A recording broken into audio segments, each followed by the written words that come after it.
Baik, sebelumnya, Bismillahirrahmanirrahim. Assalamualaikum warahmatullahi wabarakatuh. Salam. Pada kesempatan malam hari ini, kita memiliki kesempatan yang sangat eh, eh, membuat kita bersemangat sekali karena pada malam hari ini kita akan membahas mengenai postur APBN. Seperti kita ketahui bahwa anggaran pendapatan dan belanja negara itu tersusun atas komponen-komponen yang saling mempengaruhi. Komponen-komponen tersebut tersusun menjadi satu kerangka yang menggambarkan kondisi keuangan, kinerja kebijakan fiskal, serta kesinambungan fiskal di Indonesia. Tidak hanya itu, adanya postur APBN itu juga merupakan suatu wujud transparansi terhadap masyarakat atas anggaran yang disusun oleh pemerintah. Mungkin langsung saja tanpa perlu berlama-lama lagi, kita akan bahas lebih lanjut mengenai topik postur APBN ini bersama narasumber yang tentunya lebih berpengalaman. Beliau adalah dosen Politeknik Keuangan Garastan, yaitu Bapak Tandastia SEME. Selamat malam Bapak. Selamat malam Yulisa, selamat malam teman-teman sekalian, Natasha, Madeline, dan Giga. Gimana kabarnya Pak malam hari ini? Luar biasa, sehat selalu, semangat terus. Alhamdulillah. Terima kasih Bapak kami ucapkan pada kesempatan kali ini sudah berkenan dan menyempatkan waktunya untuk hadir bersama kami dalam kesempatan wawancara pada malam hari ini terkait dengan postur APBN. Jadi Pak, pada kesempatan malam hari ini saya dan teman-teman ingin lebih tahu lagi nih Pak mengenai beberapa hal terkait postur APBN ini. Mungkin nanti pertanyaannya akan ditanyakan secara bergantian ya Pak. Oke, silakan teman-teman. Seperti kita ketahui bersama Pak, langsung saja ke pertanyaan yang pertama. Saya ingin tanya tentang uh, penyusunan dari APBN ini sendiri Pak. Tentunya sebagai kerangka anggaran dari pendapatan dan juga belanja yang akan direalisasikan tentunya faktor-faktor terdapat faktor-faktor yang mempengaruhi nih atas tersusunnya postur APBN ini. Nah, mungkin apa saja sih Pak faktor-faktor yang perlu dipertimbangkan dalam menyusun postur APBN ini dan kemudian bagaimana peranan faktor-faktor tersebut Pak? Oke, terima kasih teman-teman sekalian. Pada kesempatan malam hari ini kita diskusi terkait eh, tentang postur APBN. Nah, penyusunan postur APBN tadi sudah ditanyakan terkait dengan eh, hal-hal yang mempengaruhi penyusunan postur dari eh, APBN. Teman-teman sekalian, faktor utama ketika menyusun postur APBN yang kita tahu adalah dengan adanya asumsi dasar ekonomi makro ya, yang biasa kita kenal dengan akronim ADEM gitu ya. Jadi itu komponen utama saat ini yang menjadi pertimbangan dalam penyusunan eh, APBN ya.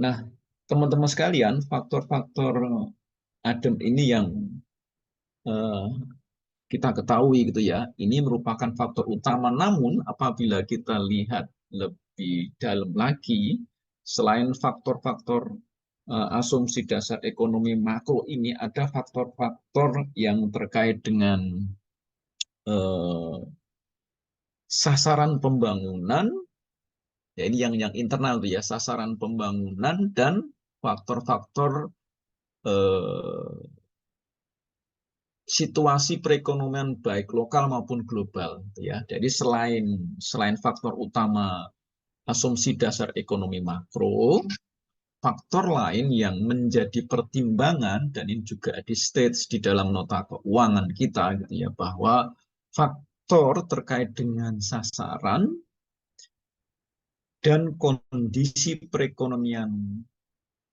lokal maupun internasional itu juga menjadi pertimbangan gitu ya. Ini secara normatifnya demikian ya teman-teman. Nah, asumsi dasar ekonomi makro pada saat ini yang kita ketahui ya, kalau kita lihat di nota keuangan kan ada 7 gitu ya, ada terkait dengan eh, pertumbuhan ekonomi, kemudian terkait dengan inflasi gitu ya, kemudian tingkat suku bunga, surat berharga negara gitu ya. Terus kemudian juga terkait dengan harga minyak, kemudian lifting minyak mentah kita, kemudian lifting gas gitu ya. Itu menjadi faktor asumsi dasar ekonomi makro kita. Gitu ya.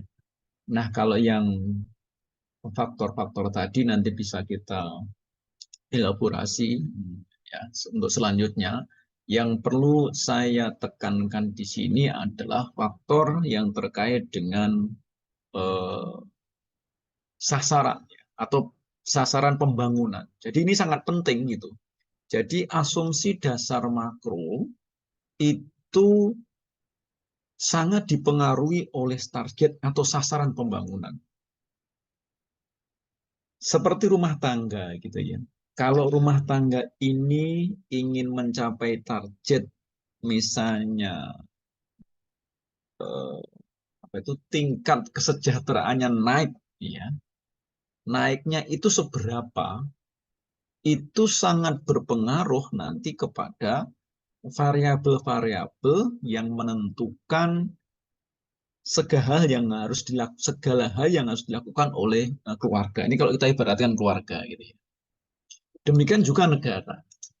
Nah, negara kita ini pemerintah khususnya itu ya punya target atau sasaran pembangunannya kayak apa?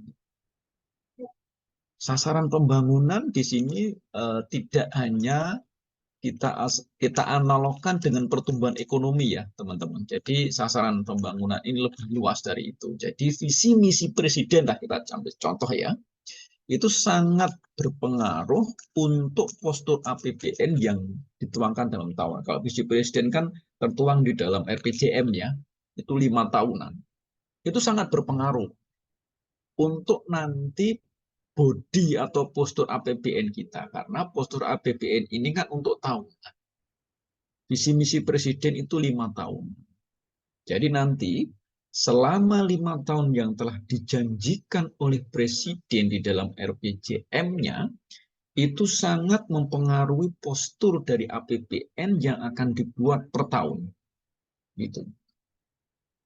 Nah, nanti ini diwakili salah satunya yaitu eh, asumsi dasar makro yang pertama, yaitu pertumbuhan ekonomi. Gitu ya. Ini sangat pengaruh. Nah, ini yang selama ini teman-teman sekalian eh, mahasiswa atau publik lebih lebih fokus melihat faktor-faktor yang mempengaruhi postur itu kepada asumsi dasar makro saja.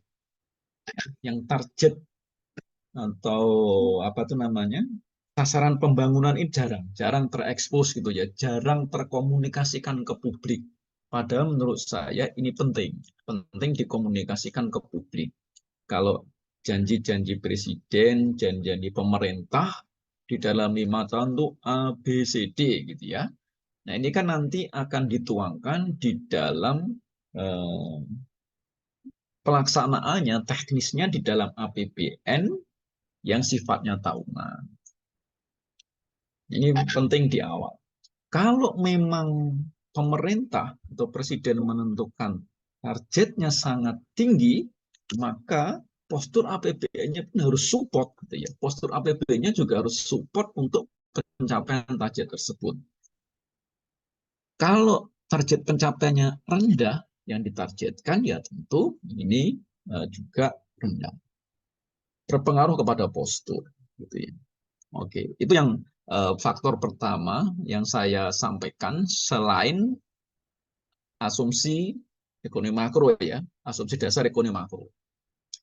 Kemudian yang kedua yaitu kondisi perekonomian nasional atau lokal, domestik.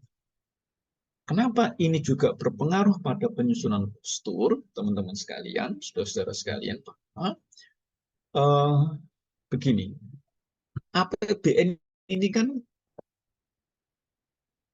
hanya salah satu indikator untuk pencapaian perekonomian, pertumbuhan ekonomi kan ya, hanya salah satu. Gitu.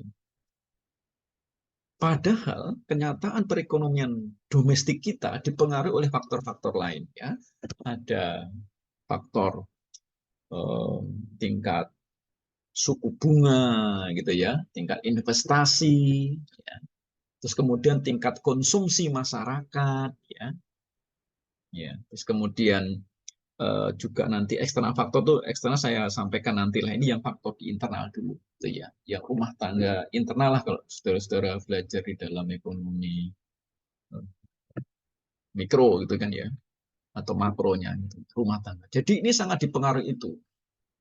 Pemerintah ketika menyusun postur APBN harus memperhatikan kondisi perekonomian domestik.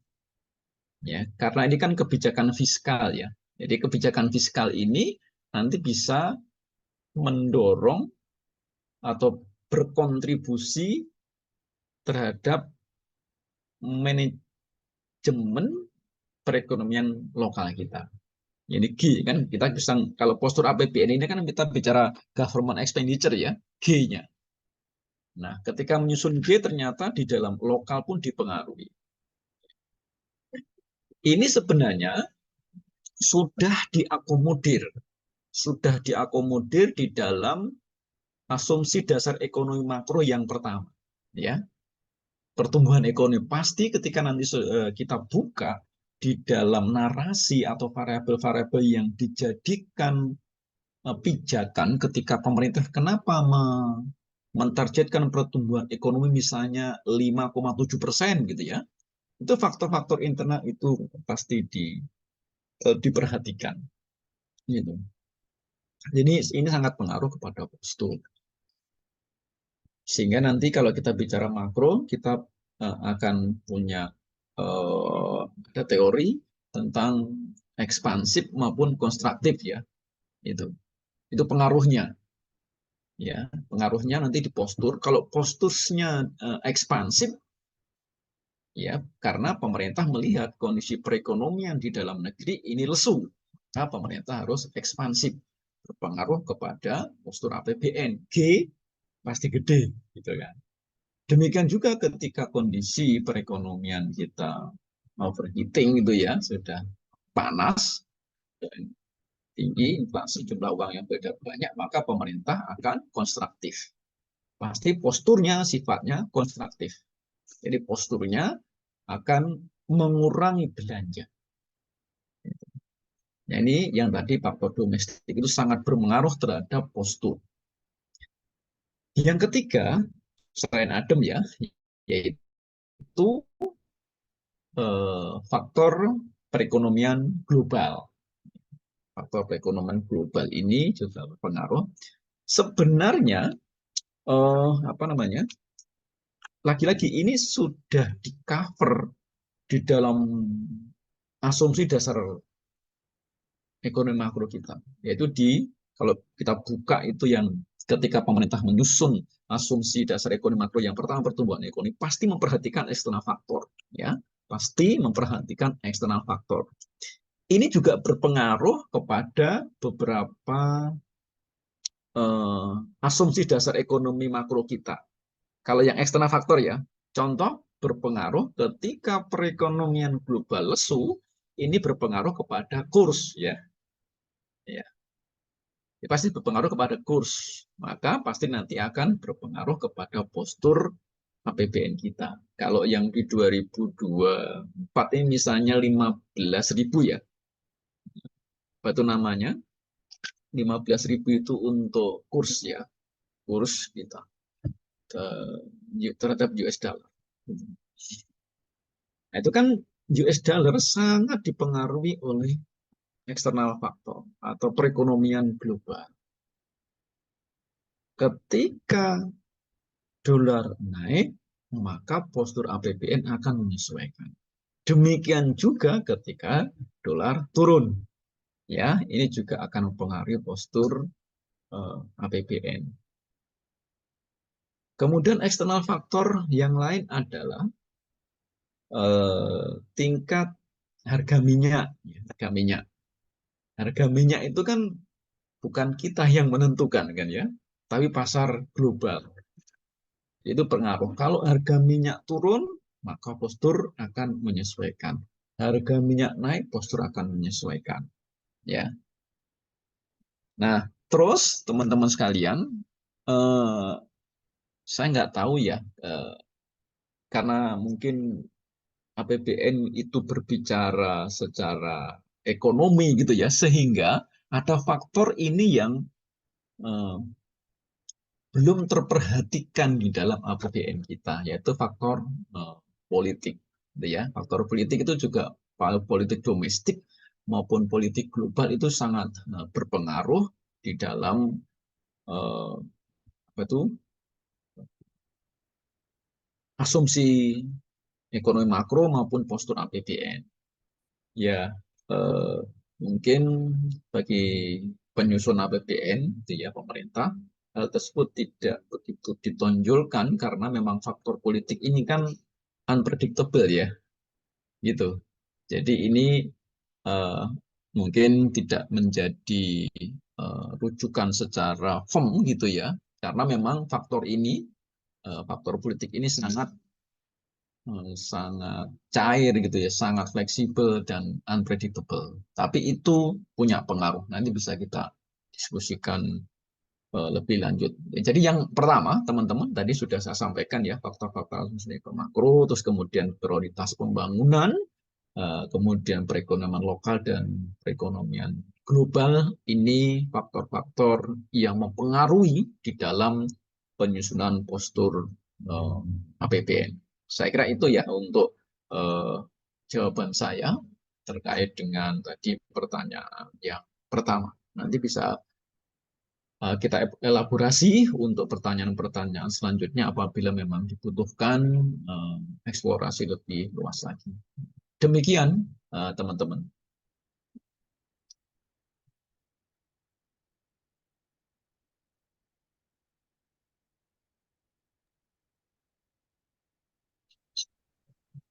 Masih terkait dengan penyusunan postur APBN nih, Pak. Pertanyaan yang kedua, apa langkah-langkah utama dalam praktik penyusunan proyeksi postur APBN? Selain itu, menurut Bapak, apa tantangan utama yang dihadapi dalam menyusun proyeksi postur APBN dan bagaimana mengatasinya, Pak? Ya, oke. Terima kasih, teman-teman. Menyusun postur APBN itu memang pekerjaan atau aktivitas atau ritual ekonomi yang challenging ya, yang menantang. Karena sifatnya adalah memprediksi ya, memprediksi segala sesuatu yang eh, tidak pasti, ya. Tidak pasti kemutlakannya, tidak matematis gitu ya. Walaupun memang semuanya ada ilmunya dan ini sangat dipengaruhi oleh data, sangat dipengaruhi oleh informasi, ya, sangat dipengaruhi oleh informasi. Oke, uh, saya tetap berpijak kepada apa yang saya sampaikan di awal. Hal-hal yang mempengaruhi penyusunan postur APBN. Ya, saya berangkat dari yang adem dulu ya, yang adem dulu. Misalnya, saya berangkat dari prioritas pembangunan, ya, target atau prioritas pembangunan. Kalau prioritas dan target pembangunan yang ada di perencanaan pembangunan di dalam visi misi pemerintah presiden itu sudah valid, sudah tajam, maka ini akan mempermudah bagi penyusunan APBN, postur APBN. Kalau target yang ada di dalam RPJM itu kurang valid menyusunnya, misalnya over optimis ya atau under optimis, maka ini berpengaruh terhadap penyusunan postur APBN. Ini terkait dengan program pembangunan nasional. Kemudian yang kedua, saya masuk di Adam ya, tentang pertumbuhan ekonomi. Pertumbuhan ekonomi ini banyak faktor yang mempengaruhi. Kalau kita lihat dari sejarah atau historical target pertumbuhan ekonomi kita dibanding dengan realisasinya, nanti saudara kita bisa cek bareng-bareng, banyak yang tidak persis gitu. Tapi target itu tidak tercapai. Maksudnya presisinya itu bisa ada dua kemungkinan ya, ada lebih ya, ada juga bisa kurang gitu. Nah, ketika menyusun pertumbuhan ekonomi ini, teman-teman sekalian, faktornya sangat banyak sekali, sangat banyak. Ya, tantangannya adalah faktornya sangat banyak. Tantangan yang pertama perlu kita pahami adalah target dari pimpinan. Kalau kita mencermati target dari calon-calon presiden ya, ini kebetulan di 2024 ini kan ada pemilihan presiden, itu antara 3 calon presiden itu targetnya beda-beda ya. Ada yang menjalankan pertumbuhan ekonomi 7%, ya kan? Ada yang 3%, ada yang 5% gitu ya. Nah, ini sangat menentukan nanti ketika sudah dijanjikan 7% misalnya kan pertumbuhan ekonominya, maka nanti ini sangat mempengaruhi postur. Ya. Jadi kalau presidennya ekspansif lah gitu ya, selalu punya target pertumbuhan ekonomi yang tinggi, maka nanti pasti berpengaruh kepada postur APBN. Ya. Nah, pertumbuhan ekonomi ini selain tadi ya, mandat atau keinginan dari pimpinan, yang kedua yang sangat menantang untuk asumsi dasar ekonomi makro yang pertama ini pertumbuhan adalah yang challengingnya adalah faktor yang terkait dengan sumber daya. Engine kita atau resource inflow kita itu sangat dipengaruhi. Karena di postur APBN sendiri kan ada 3 komponen utama, yaitu pendapatan, belanja, dan pembiayaan. Kalau kita ingin pertumbuhan ekonomi kita 7%, berarti kita butuh belanja berapa. Untuk bisa belanja berapa itu, kita harus punya atau kita harus tahu berapa pendapatan kita. Ya. Kalau pendapatan kurang, maka kita harus memenuhi dengan pembiayaan. Gitu ya, harus memenuhi dengan pembiayaan, dengan utang maupun dengan upaya-upaya yang lain atau sumber-sumber yang lain, tidak mesti utang saja. Itu ya. Nah, itu terkait dengan sumber daya. Ya, tadi target pimpinan, yang kedua sumber dayanya harus menjadi pertimbangan untuk pertumbuhan ekonomi ini. Kemudian yang menjadi faktor yang menantang juga ketika memproyeksi sebuah pertumbuhan ekonomi itu adalah yang eksternal faktor. Eksternal faktor ini perlu menjadi tantangan yang tidak mudah.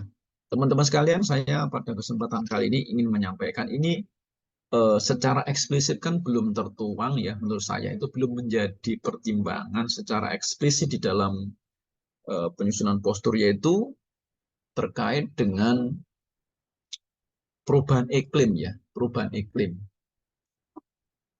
Jadi sekarang ini yang menjadi momok gitu ya, salah satu momok pertumbuhan ekonomi di dunia adalah masalah perubahan iklim.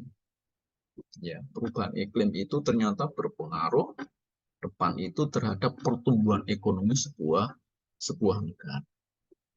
Sekarang sudah kita rasakan ya, kalau perubahan iklim tidak teratur ini berpengaruh kepada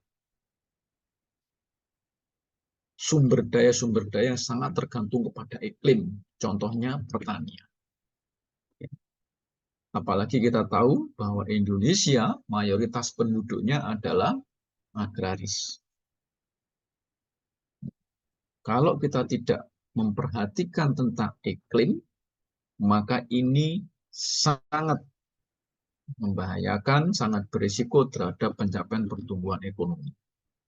Ya, karena pangan, ya, karena kan pertanian ini kan salah satu sumber untuk pangan nih, ya, salah satu sumber untuk pangan. Kalau kita nggak paham tentang perubahan iklim, nggak tanggap terhadap perubahan iklim dunia, ini akan berpengaruh loh kepada pertumbuhan ekonomi. Kalau sekilas itu kan kelihatannya kan jauh ya antara ya Pak hubungannya iklim dengan pertumbuhan ekonomi gitu ya. Tapi di dalam kenyataannya karena kita negara yang agraris ini sangat berpengaruh. Bahkan bukan negara yang agraris saja ya, negara di dunia ini semuanya sangat dipengaruhi oleh iklim. Ya. Sektor pertanian penghasil pangan, semua orang butuh pangan. Kalau kita tidak memperhatikan faktor ini, sangat-sangat berpengaruh untuk pencapaian pertumbuhan ekonomi. Sekarang kalau kita buka data, pemerintah Indonesia sudah impor beras jutaan ton. Ya, kalau kita impor, tentu ini berpengaruh kepada belanja kita kan ya. Berarti kita harus keluar uang nih untuk belanja. Gitu. Ini yang faktor iklim ini juga menjadi faktor yang perlu dijadikan pertimbangan ketika menyusun postur APBN.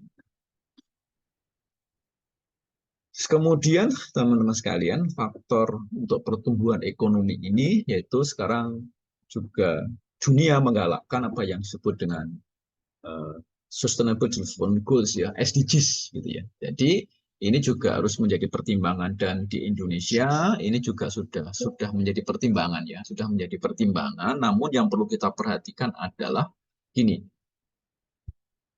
SDGs itu sampai 2030 ya, SDGs sampai 2030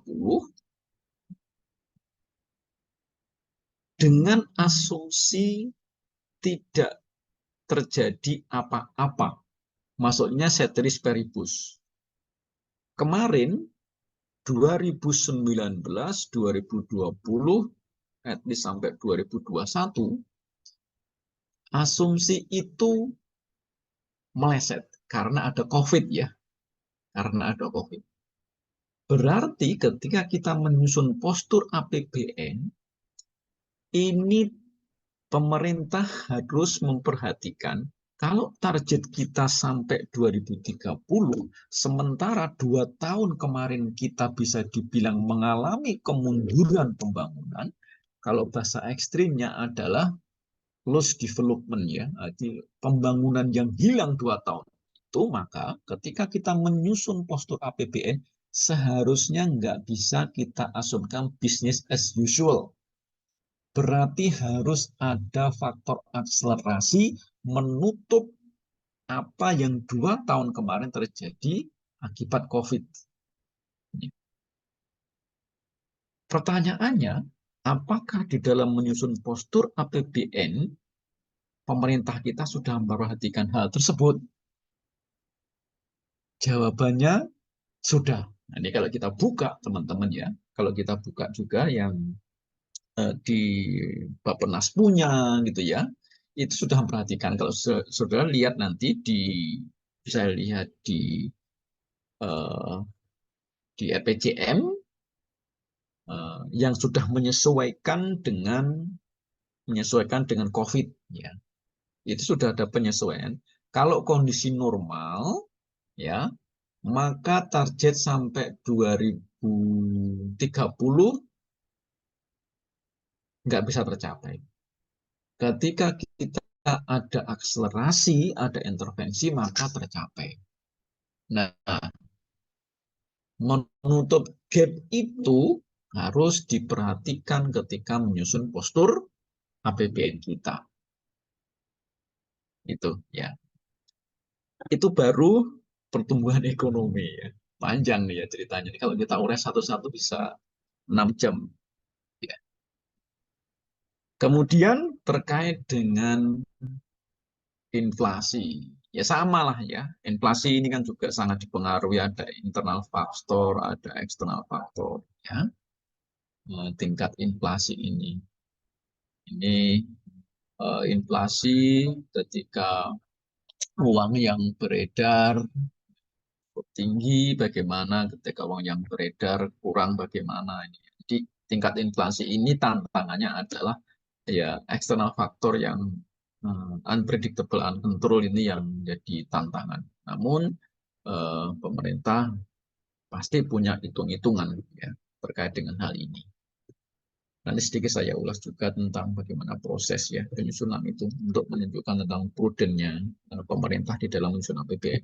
Ya, tingkat suku bunga SBN ini juga dipengaruhi oleh faktor-faktor eksternal ya. Jadi kalau suku bunga non SBN naik, ya, kalau suku bunga non SBN, suku bunga perbankan naik misalnya kan, maka ini juga berpengaruh kepada SBN. Karena kalau SBN kita nggak kita naikkan, maka ini berpengaruh nanti orang nggak tertarik untuk beli surat berharga negara.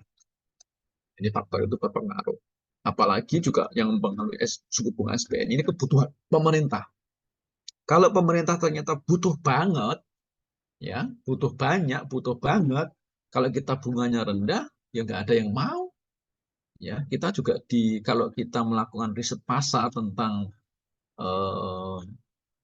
keminatan investor untuk beli SBN, investor juga demikian ya. Investor tuh jangan dianggap bahwa investor tuh nggak research gitu ya. Investor juga research ya. Kalau pemerintah Indonesia ini kira-kira ngeluarin SBN ini butuh banget atau enggak gitu kan?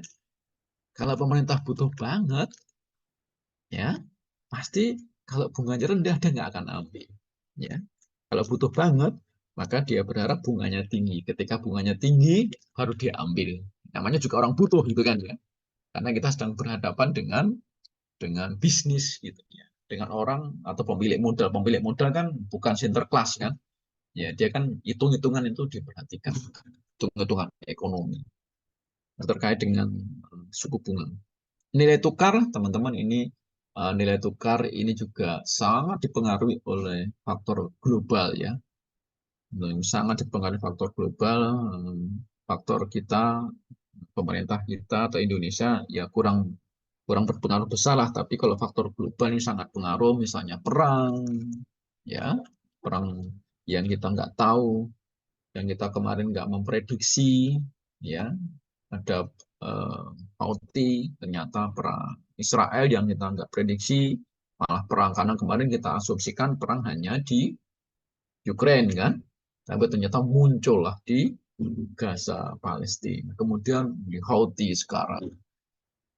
Itu sangat pengaruh nanti terhadap nilai tukar ini, karena itu pengaruh global. Terus kebijakan internal di Amerika, karena mata uangnya kan Amerika ini kan berpengaruh. Kalau misalnya kebijakan suku bunga di dalam negeri tinggi, ya orang akan tarik itu dolar dari luar bawa ke dalam negeri. Ini yang harus menjadi pertimbangan. Dan ini sudah menjadi pertimbangan kok ya. Jadi di asumsi makro kita itu para ahli kita yang duduk di Bappenas, di Kementerian Keuangan, ya, dan kementerian terkait memperhatikan hal ini. Kemudian terkait dengan harga minyak juga begitu ya teman-teman. Harga minyak ini sangat dipengaruhi oleh produksi dan konsumsi dunia. Kalau produksi dunia naik, tentu harga turun. Kalau konsumsinya stabil. Kalau konsumsinya naik, kemudian produksinya naik, tetapi prosentase pertumbuhan lebih tinggi daripada prosentase produksi, ya harga naik juga. Itu sangat pengaruh ya terkait dengan harga minyak ini. Ya. Kemudian lifting minyak. Ini kalau lifting kita bicara produksi ya, ini sangat dipengaruhi oleh kondisi alam. Maksudnya alam itu karunia dari Tuhan. Ya, dan ini sudah bisa diprediksi kalau kilang-kilang kita yang ada ini, kilang-kilang yang ada ini yang sudah dieksplorasi tinggal berapa. Kemudian kalau yang masih potensial yang mau kita gali ini seberapa. Dan teman-teman kita harus tahu bahwa ketika minyak ini sedot juga harus ada persetujuan dari rakyat melalui DPR. Di tim gas juga demikian ya. Di tim gas ini biasanya kan hitungannya itu sekian ribu barel per hari. Ya kayak minyak kan juga begitu ya, sekian ribu barel per hari. Ini juga dipengaruhi oleh kemampuan produksi dari perusahaan-perusahaan yang ada di kita dan kondisi alam, maksudnya potensi yang ada di kita. Itu teman-teman terkait dengan beberapa hal yang menjadi tantangan pengaruh faktor-faktor yang mempengaruhi penyusunan asumsi dasar yang berpengaruh juga kepada asumsi makro, ya, asumsi makro. Ya, tambahan saya tadi tentang perubahan iklim, ya, juga bencana. Kalau resiko, teman-teman resiko sudah tentu teman-teman di Kementerian Keuangan aja kan ada DJPPR ya, itu. Di Bappenas juga ada, resiko-resiko itu sudah menjadi pertimbangan. Demikian teman-teman jawaban dari saya terkait dengan pertanyaan tantangan yang mempengaruhi penyusunan asumsi besar makro sehingga berpengaruh kepada penyusunan postur dari APBN kita. Terima kasih. Baik, Bapak, terima kasih atas jawabannya. Ini pertanyaan selanjutnya, Pak. Nah, seperti yang kita ketahui, bahwa salah satu fungsi APBN itu ya fungsinya alat stabilisasi ya, Pak. Nah, jadi pasti setiap bagian dari postur yang ada itu punya resikonya masing-masing. Nah, dari Bapak sendiri nih, bagaimana Bapak menilai kemampuan postur APBN kita saat ini dalam mengelola resiko keuangan negara kita? Nah, apakah postur yang ada saat ini sudah dapat dikatakan cukup fleksibel dalam melakukan penyesuaian terhadap perubahan kondisi ekonomi yang tidak terduga seperti yang Bapak bilang tadi, bahwa pada saat pandemi COVID itu kan benar-benar kita nggak expect gitu, Pak. Ya. Baik teman-teman, ini pertama saya ingin menyampaikan bahwa ketika menyusun postur APBN ini itu tidak dadaan gitu ya, tidak seketika, tapi sepanjang tahun itu proses itu sudah dimulai ya. Kalau kita melihat di PP ya, PP 2017 ya, tentang sinkronisasi antara perencanaan dan penganggaran. Kalau kita lihat di sana, penyusunan APBN itu sudah diawali untuk tahun depan itu di bulan Januari, Februari sudah dimulai ya, tentang evaluasi asumsi-asumsi tahun sebelumnya, ya. Terus kemudian mulai disusun juga terkait persiapan indikator-indikator makro kita untuk tahun depan. Itu kan sudah sepanjang tahun, mulai Maret, terus kemudian April, sampai nanti pembicaraan pendahuluan dengan DPR, itu sudah dimulai.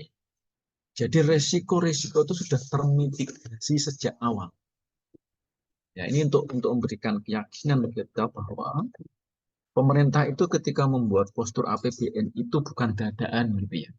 Ini harus di-educate juga masyarakat ini.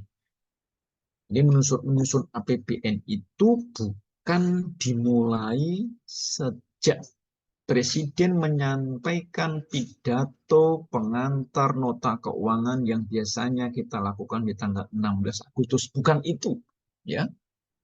Sejak awal tahun sudah dimulai. Sudah dimulai di internal pemerintah, ya, antara Kementerian Keuangan dengan Bappenas, kemudian kementerian terkait, kemudian sampai kepada sidang rapat yang seluruh menteri itu ya, seluruh menteri kan misalnya ada rapat koordinasi, rapat kabinet, namanya rapat kabinet ya, seluruh kabinet hadir. Itu sejak awal sudah didiskusikan itu. Target yang ditentukan oleh pemerintah, terus kemudian nanti dari Bank Indonesia ngomong, dari dimintai pertimbangan maksud saya, kan Bank Sentral itu sebenarnya independen ya, tapi dimintai pertimbangan karena di asumsi makro kan ada inflasi itu ya. Terus kemudian nanti menterian-menterian kegiatannya apa, presiden menentukan demikian prioritas pembangunan yang setiap tahun. Itu sudah dimulai di awal. Ya. Sumber dayanya yang ada ini semuanya sudah dibicarakan di awal. Ya. Jadi resiko itu sudah dimitigasi sejak awal. Nah, walaupun begitu, di dalam kenyataannya memang ada yang bergerak, namanya perencanaan. Di dalam postur kita bagi aja yang umum ya, pendapatan. Ketika kita bicara pendapatan, maka resiko-resiko yang mempengaruhi pendapatan ya tadi pajak ya, tentang kolektif pajak, kebijakan perpajakan. Nah, kebijakan perpajakan sudah ada. Tarif sudah ada. Tetapi wajib pajak itu kan besar pendapatannya yang nanti kena pajak dan lainnya kan itu juga ada pengaruh faktor lain ya. Kalau misalnya perusahaan produksi garmen ya kan BP itu kan ternyata berikutnya sudah kita punya produksi masuk ya, ternyata produk-produk impor yang harganya lebih murah. Akhirnya tingkat penjualan dari perusahaan kita turun. Kalau tingkat penjualan turun, ini berpengaruh kepada pajak yang harus dia bayar, kan turun juga. Gitu. Ini pengaruh. Ya, kemampuan untuk memprediksi ini, ya memprediksi agar resiko perbedaan antara target dengan realisasi ini yang menantang, Terus terang biasanya untuk ngambil aman, biasanya pemerintah itu kok biasanya, ini asumsi saya aja lah gitu kan. Di dalam praktek kan kita nggak tahu ya. Misalnya sebenarnya targetnya 5, tapi pasang 4 gitu kan ya. Itu ya. Karena nanti kalau dipasang 5, ya, dia-nya 5 ternyata meleset ya, nanti berpengaruh terhadap kinerja pemerintah. Makanya ketika bicara postur ini, faktor politik itu sangat benar. Apalagi kalau di musim-musim politik yang panas itu sangat benar.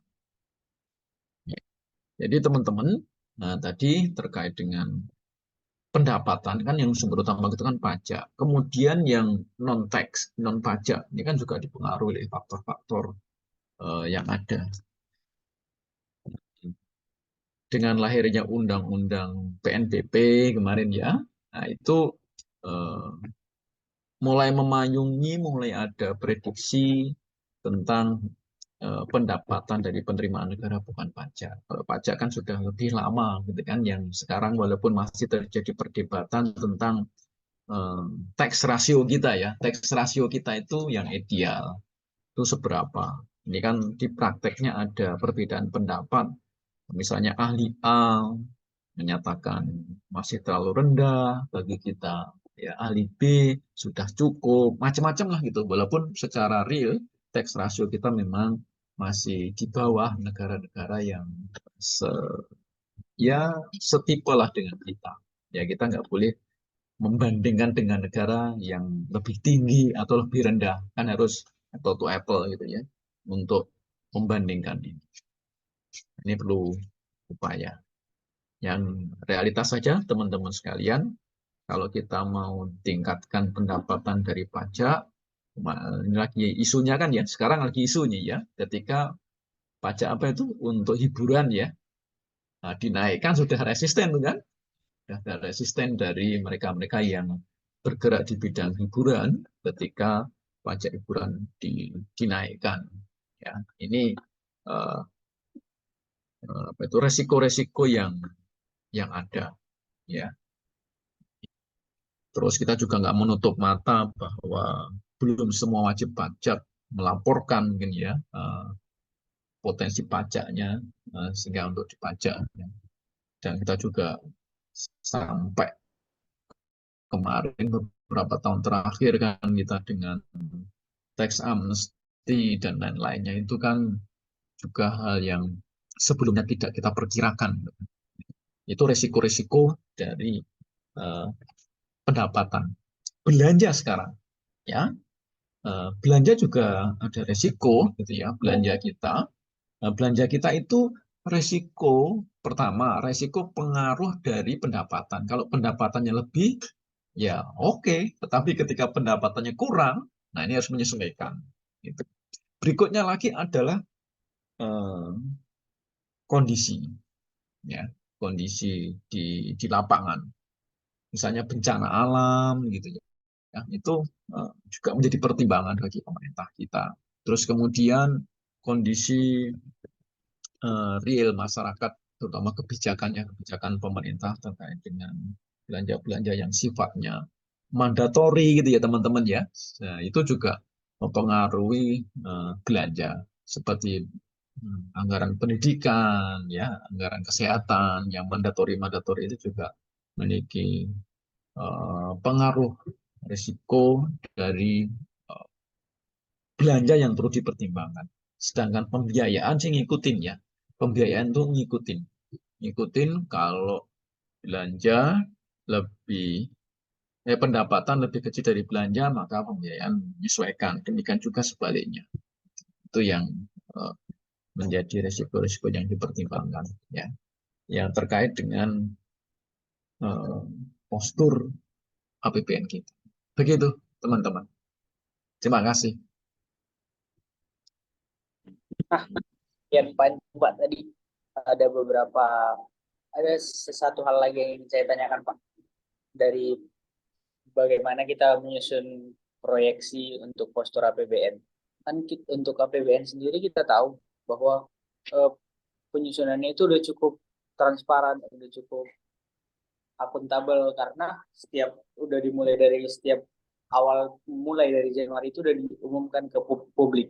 Bagaimana dengan Bapak menilai transparansi kita menyusun proyeksi dari ADEM, yang faktor-faktor lain yang disebutkan tadi Pak, dari ekonomi nasional, ekonomi dunia, atau kebutuhan peningkatan belanja seperti itu Pak. Apakah sudah cukup baik atau belum baik Pak transparansi dan akuntabilitas? Ya, oke teman-teman, menyusun APBN itu kan menyusun undang-undang ya. Ya, jadi APBN itu bentuknya adalah undang-undang. Nah, yang menarik, undang-undang APBN itu setiap tahun, gitu ya, setiap tahun. Teman-teman kita tahu, menyusun undang-undang itu kan biasanya ada namanya, kalau kita belajar hukum, ada namanya naskah akademik, ya. Adanya naskah akademik. Nah, sekarang kita tanya, undang-undang APBN itu ada naskah akademiknya atau tidak? Gitu ya. Ada nggak? Ya? Nggak ada. Tapi ada namanya nota keuangan. Jadi kita asumsikan nota keuangan adalah naskah akademik. Yang memang menantang adalah teman-teman, satu undang-undang itu biasanya bertahun-tahun dibuat, ya kan? Tapi undang-undang APBN harus setiap tahun, ya kan? Jadi ini tantangan, ini tantangan. Sehingga ini teman-teman, kalau kita melihat eh, penyusunan undang-undang, biasanya ada naskah akademik. Naskah akademik itu nanti diuji publik, gitu kan ya? Uji publik, ya. Ada yang ke kampus, ada yang ke sini, ada yang kemana-mana. Undang-undang APBN nggak pernah kan uji publik, gitu kan ya? Karena nanti kalau diuji publik bisa-bisa nggak jadi-jadi ini, gitu ya. Karena setiap tahun harus jadi. Undang-undang kekayaan negara aja tuh teman-teman, itu sudah lama disusun, ya, itu nggak jadi-jadi. Bahkan banyak tuh undang-undang yang antri untuk masuk prolegnas. Kalau undang-undang APBN, ya kan, nggak perlu ngantri, pasti masuk prolegnas, itu kan prioritas. Jadi kalau kita bicara transparansi dalam artian ketika penyusunan undang-undang APBN detail itu harus diinformasikan ke masyarakat dan lain-lainnya, menurut saya tidak sampai di situ, kan ya? Tidak sampai di situ. Karena memang ada constraint waktu, ya. Kemudian ada kebutuhan yang harus segera diselesaikan. Karena saya yakin nih, kalau nentuan teks rasio saja itu didiskusikan dengan kampus, kampus yang satu dengan lain beda-beda tuh nggak jadi-jadi itu nanti, ya kan? Itu. Dan teman-teman, setelah pemerintah bisa dibilang membuat naskah akademik yang berupa nota keuangan sampai ke DPR, dibahas oleh DPR, itu rata-rata hanya bulan Agustus sampai bulan apa? Bulan Oktober lah, gitu kan ya. Karena nanti Oktober akhir harus sudah jadi undang-undang APBN, ya kan? Biasanya begitu tuh. Nah, jadi teman-teman, ini eh, cuman hitungannya bulan. Paling-paling yang ditonjolkan, yang ditayangkan di TV gitu ya, adalah paripurnanya kan, pembahasan paripurna. Tetapi sidang-sidang yang sifatnya komisi, antar komisi, kementerian dengan komisi-komisi terkait, kita tidak bisa mendapatkan transparansi di situ. Ya, sudah banyak yang mengharapkan ketika membahas APBN itu transparansi gitu ya. Itu ya, ya nggak mudah memang, ya nggak mudah. Ya, kalau mau transparansi ya transparansi, bahkan transparansinya bukan hanya dengan DPR gitu ya. Ketika di internal pemerintah, teman-teman, ketika menyusun APBN itu kan ada namanya ya pendahuluan, terus kemudian penyusunan RKP-nya kan ya. Nyusun RKP kan sebenarnya itu kan cikal bakal menyusun APBN kan. Nah, ketika menyusun RKP-nya pun juga harus transparan. Menyusun RKP juga transparan karena itu nanti berpengaruh kepada penyusunan anggarannya. Bagi anggarannya aja, sekarang kalau kita tanya nih, kenapa Kementerian Pertahanan dapat sekian ribu triliun misalnya kan, atau sekian ratus triliun. Terus kemudian kenapa kementerian yang ini dapat sekian? Kalau yang mandatori kan jelas ya, yang pendidikan 2%, gitu ya. Itu kan kita kan nggak mendapatkan informasi secara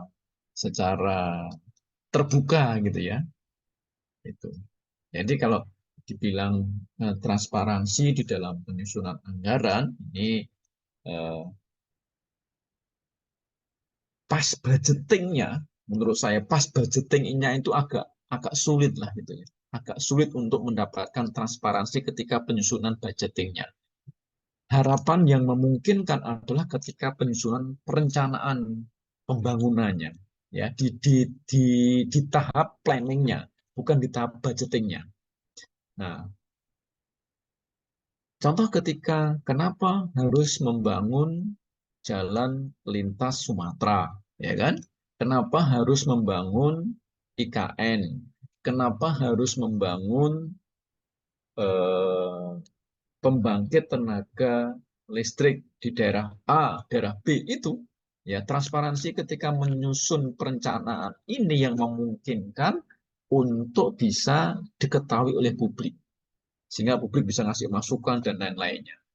Itu pun kan sampai sekarang kita juga belum dapatkan secara lebih luas. Ya, akhirnya kan tahu-tahu ada proyek demikian, tahu saja proyek demikian. Ya. Itu saya kira transparansi ke depan perlu ditingkatkan. Ya. Transparansi tentang penganggaran. Ya. Agar masyarakat tahu. Dan transparansi itu kalau saya memberikan masukan di penyusunannya adalah di perencanaan saja lah, misalnya kalau ingin membangun tentang atau mengalokasikan dana untuk tunawisma gitu kan ya, ya seharusnya yang diajak diskusi ya orang yang tunawisma gitu ya. Itu kalau ingin ingin mengalokasikan dana tentang pendidikan ya yang pendidikan yang diundang gitu. Itu transparansi ke depan mudah-mudahan sudah dimulai dari pembangunan, penyusunan perencanaan pembangunan, terus kalau syukur-syukur ketika penyusunan budgetingnya pun juga bisa lebih transparan. Ya, saya appreciate ketika teman-teman bicara tentang transparansi, karena kalau transparansi anggaran ini nggak kebuka nanti terjadi apa namanya, yang sekarang lagi disoroti gitu ya, terjadi kesepakatan-kesepakatan gelap lah gitu ya, kesepakatan-kesepakatan tertutup untuk penganggaran ini ya akan berlanjut kalau transparansi gitu. Idealnya ketika menyusun perencanaan pembangunan, transparansi terjaga, ketika menyusun budgeting, transparansi terjaga, nanti ketika pelaksanaan anggarannya, transparansi juga terjaga, dan ketika pertanggungjawabannya pun, transparansinya juga terjaga. Begitu terkait dengan transparansi. Terima kasih. Baik, Bapak. Terima kasih, Pak, atas jawabannya. Harapannya semoga ke depannya beberapa hal yang mungkin belum diikutsertakan dalam penyusunan proyeksi APBN ini, semoga bisa diperhatikan dan juga diikutsertakan, dan semoga transparansi dalam penyusunannya juga dapat lebih transparan lagi bagi masyarakat agar tidak terjadi miss antara pemerintah dan juga masyarakat, ya, Pak. Tidak terasa pertanyaan dari Giga tadi menjadi pertanyaan terakhir kesempatan kita wawancara pada kali ini, Pak. Banyak sekali ilmu yang kami dapatkan, Pak, pada malam hari ini terkait postur APBN. Ternyata banyak sekali hal-hal yang selama ini kita pelajari, tapi ternyata itu juga diikutsertakan gitu, Pak, seharusnya di penyusunan postur APBN ini, dan kami belum mengetahuinya. Sekali lagi, terima kasih Bapak atas kesempatan dan juga waktunya. Sekian dari kami, Bapak. Mungkin kalau ada kekurangan dan juga kesalahan dalam pengungkapan kata, kami mohon maaf. Wassalamualaikum warahmatullahi wabarakatuh. Waalaikumsalam.